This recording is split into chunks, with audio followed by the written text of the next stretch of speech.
stopover muna tayo. Halo-halo dito. Halo-halo at biscuit.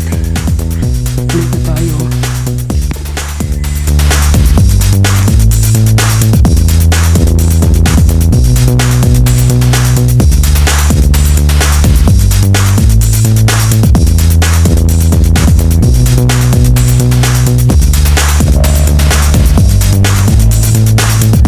Ayan, tapos na tayo maghalo-halo mga ka-explore. Nagpalipad na tayo kay Neo. Ito po yung kalsada po na daan pababa na dinaanan natin mula doon sa may tunnel hanggang dito papuntang ng La Union. And matarik po ito pababa na kalsada. Nandito po tayo sa taas ng bundok. At pa La Union po ito ang labas. Yan ang dinaanan natin kanina. Doon sa tunnel tayo dumaan, hindi tayo dumaan ng Marcos Highway. Sa Asin tayo dumaan na Asin Road.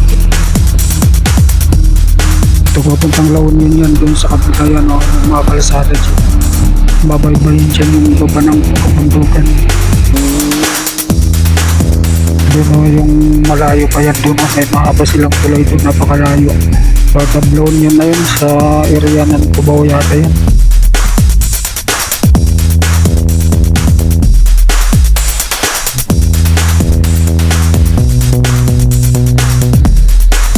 Ito ang makikita natin dito. Dito tayo naka-stopover dito.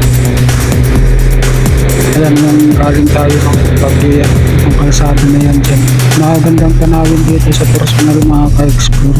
Dito tayo sa taas ng bundok. Ito po yung ano natin na stopover dito. Ayan, shout out mga ka-explore. At patuloy po tayo naglatagtag sa inyong mga bahay. Yan sa mga bago nating subscriber. Maraming salamat. Dadagdagan pa natin yung mga bahay nyo. Malaki, maliit. Yung mga bago natin yung dikit mga ka-explore.